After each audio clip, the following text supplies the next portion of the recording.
ريلمي بتعلن عن موبايل جديد في الفئة السعرية الاقتصادية وهو الريلمي سي 63. إن شاء الله في الفيديو ده أصدقائي هنعرف كل شيء حرفيا عن الريلمي سي 63. هنعرف المواصفات ومحتويات العلبة، وهنعرف إذا كان الموبايل فعلا يستحق الشراء ولا لأ، وفي النهاية هتكلم عن السعر. بس الأول صلوا على النبي ويلا بينا ندخل في التفاصيل.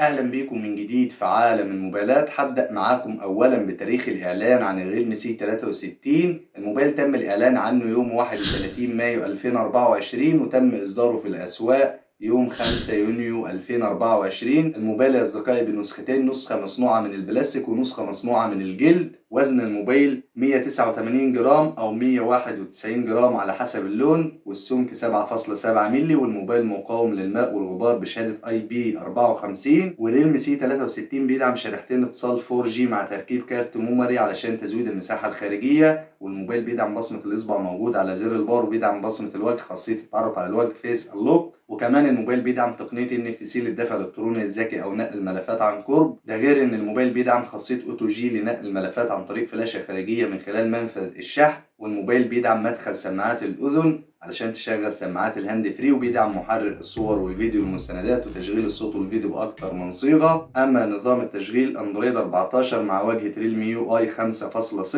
والموبايل هينزل له تحديثات لمدة 4 سنوات. أما ألوان الريلمي سي 63 الأخضر والأزرق زي ما هو واضح قدام حضراتكم. دي المواصفات العادية اللي موجودة في الريلمي سي 63. نيجي بقى للمواصفات الرئيسية واللي من خلالها بتقرر هتشتري الموبايل، وبتحكم على الأداء والبداية مع البطارية، واللي بتكون قوية بسعة 5000 ملي أمبير مع شاحن سريع بقوة 45 واط هيشحن في وقت قليل، ومنفذ الشحن تايب سي. البطارية قوية وهتدوم لوقت طويل في كل الاستخدامات طوال اليوم، سواء كنت بتلعب على الموبايل أو بتستخدمه في الإنترنت أو في أي استخدام أنت عايزه.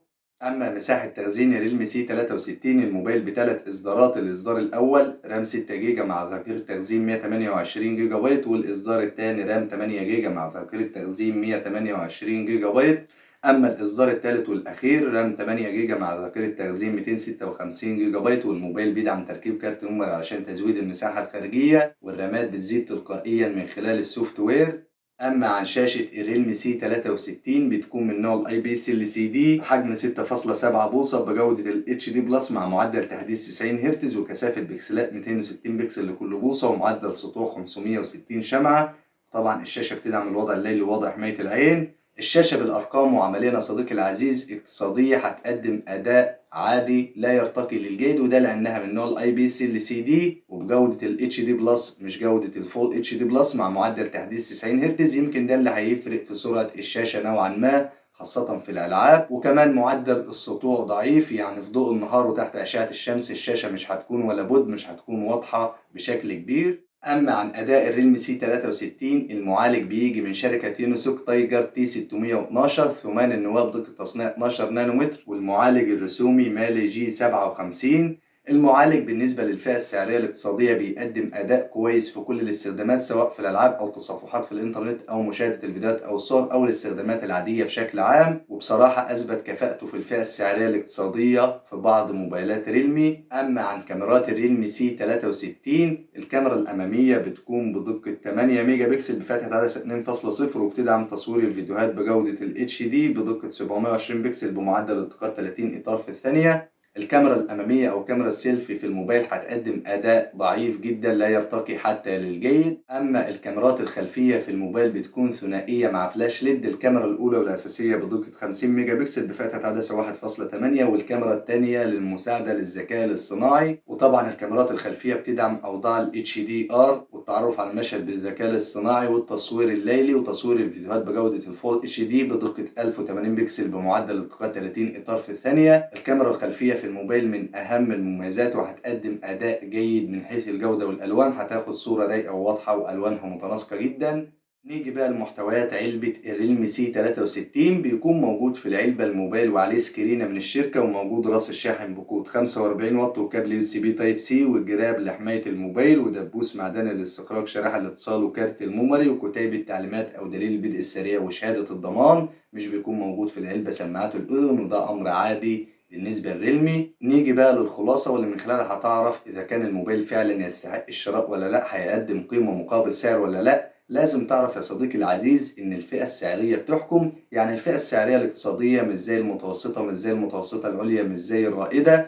كل فئة سعرية وليها مواصفات معينة. فبالتالي الريلمي سي 63 بالنسبة للاستخدامات العادية زي الإنترنت أو مشاهدة الفيديوهات أو الصور أو أي استخدام عادي هيقدم أداء كويس.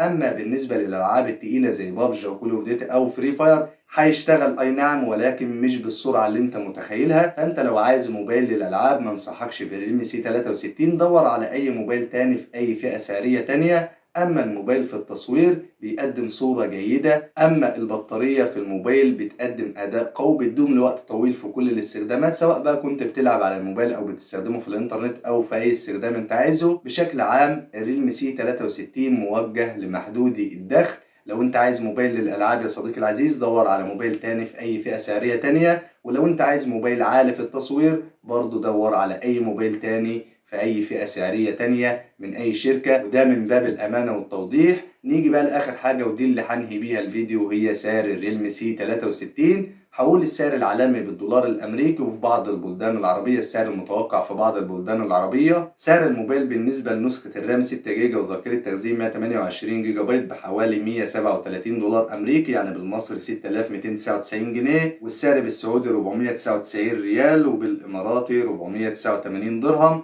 أما سعر الموبايل بالكويت 40 دينار، وبالبحرين 53 دينار. أما سعر الموبايل بالقطري 512 ريال، والسعر بالمغربي 1447 درهم. أما سعر الموبايل بالليبي 758 دينار، والسعر بالجنيه السوداني 6826 جنيه، وسعر الموبايل بالجزائري 28443 دينار، وسعر الموبايل بالأردني 96 دينار، وأخيرا سعر الموبايل في فلسطين 664 شيكل. ده سعر الموبايل لنسخة الرام 6 جيجا وذاكرة تخزين 128 جيجا بايت، السعر العالمي والسعر المتوقع في بعض البلدان العربية. لازم تعرفوا أصدقائي الأعزاء إن السعر قد يختلف بالزيادة أو النقصان على حسب الدولة أو على حسب الأسواق. كل دولة وليها ظروفها الاقتصادية. وبس كده. يا رب الفيديو يكون عجب حضراتكم وقدرت افيدكم بشكل كبير. لو عجبكم الفيديو ما تبخلوش على اخوكم بالدعم، لايك للفيديو واشتركوا في القناه وفعلوا الجرس لو بتشوفوني من على اليوتيوب. اما لو بتشوفوا الفيديو من على الفيسبوك لايك للفيديو ومتابعه للصفحه. في النهايه ما تنسوش تصلوا على النبي. اشوفكم على خير في فيديوهات جديده ان شاء الله. سلام.